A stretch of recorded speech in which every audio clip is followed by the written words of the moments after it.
Tuhan, apa kabar saudara hari ini? Saya percaya Anda semua dalam keadaan yang luar biasa baik. Amin. Senang sekali menjumpai Anda melalui tayangan berkat Tuhan hari ini. Dan melalui tayangan ini Anda semua boleh mengalami berkat Tuhan. Puji Tuhan, kesempatan kali ini saya berbicara tentang memiliki kualitas hati yang baik. Penting dalam hidup orang percaya agar memiliki kualitas hati yang baik.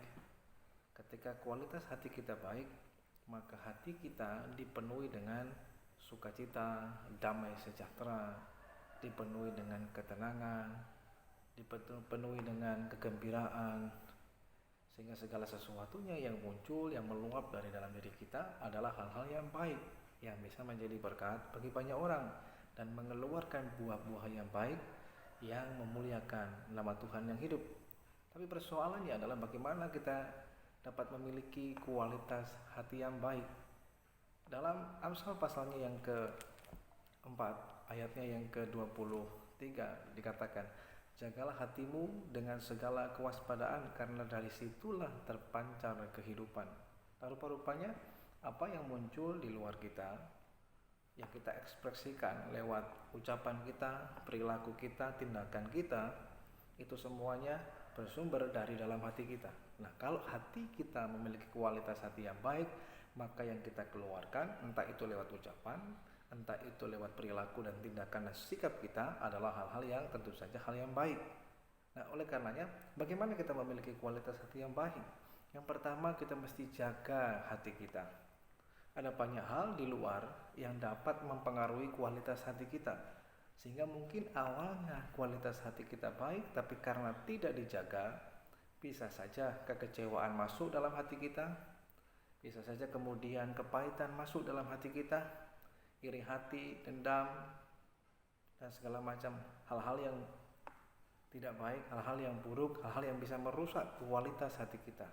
Nah, oleh karenanya kita mesti jaga sehingga kita tidak mengizinkan hal-hal yang bisa merusak itu untuk masuk tinggal dalam hidup kita. Ibaratnya kalau kita menjaganya seperti panci teflon atau penggorengan yang terbuat dari teflon. Segala sesuatunya artinya bisa menempel tapi tidak melekat. Mungkin kita bisa mengalami, namanya orang pernah dikecewakan, bisa saja kecewa, tetapi tidak hidup terus dalam kekecewaan. Begitu kecewa, langsung bisa melepaskan pengampunan. Itu sebabnya dengan cara demikianlah kita menjaga hati kita, sehingga hati kita tetap dalam keadaan yang baik, dalam keadaan yang murni, dalam keadaan yang tulus. Menjaga hati kita juga ketika kita melayani, sehingga hati kita tetap dengan hati yang tulus, bukan dengan hati yang bulus, dengan apa adanya, bukan ada apanya. Sehingga motivasi hati juga benar di hadapan Tuhan. Ketika melayani, ketika beribadah, hatimu itu juga sangat menentukan.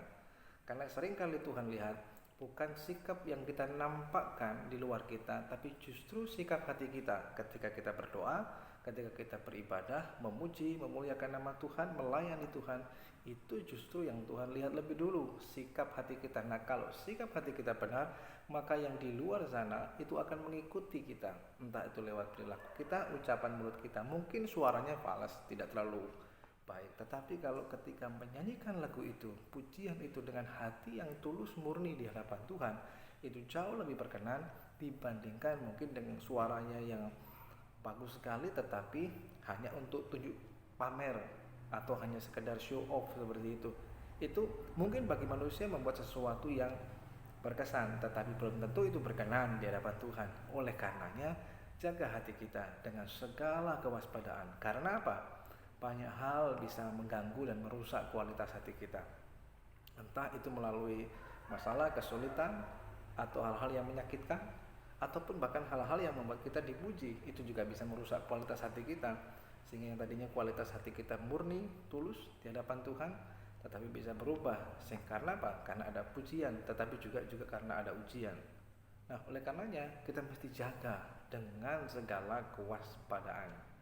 Yang kedua, bagaimana kita agar dapat memiliki kualitas hati yang baik.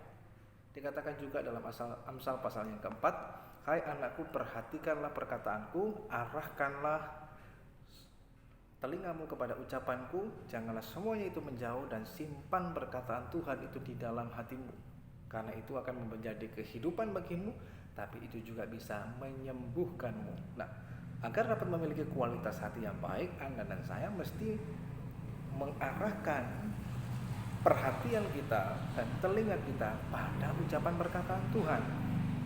Seringkali kita lebih banyak memberikan telinga kita pada ucapan-ucapan orang lain, mungkin yang menyakitkan, yang merendahkan, yang membuat kita down, yang membuat kita menjadi kecewa. Nah, kemudian itu kita simpan, dan itulah yang merusak dalam hidup kita. Tetapi kita mau belajar bagaimana memiliki kualitas hati yang baik. Maka Anda dan saya harus menjaganya dengan cara mengarahkan telinga kita, fokus perhatian kita pada perkataan Tuhan.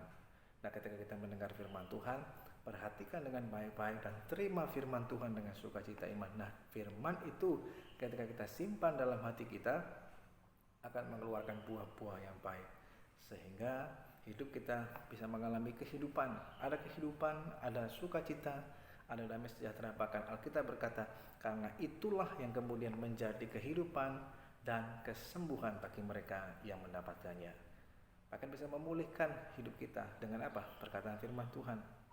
Ketika kita mendengar firman Tuhan tentang pengampunan, kita mengampuni orang lain, mengasihi orang lain, sehingga membuat hati kita selalu dipenuhi dengan ketenangan dan damai sejahtera.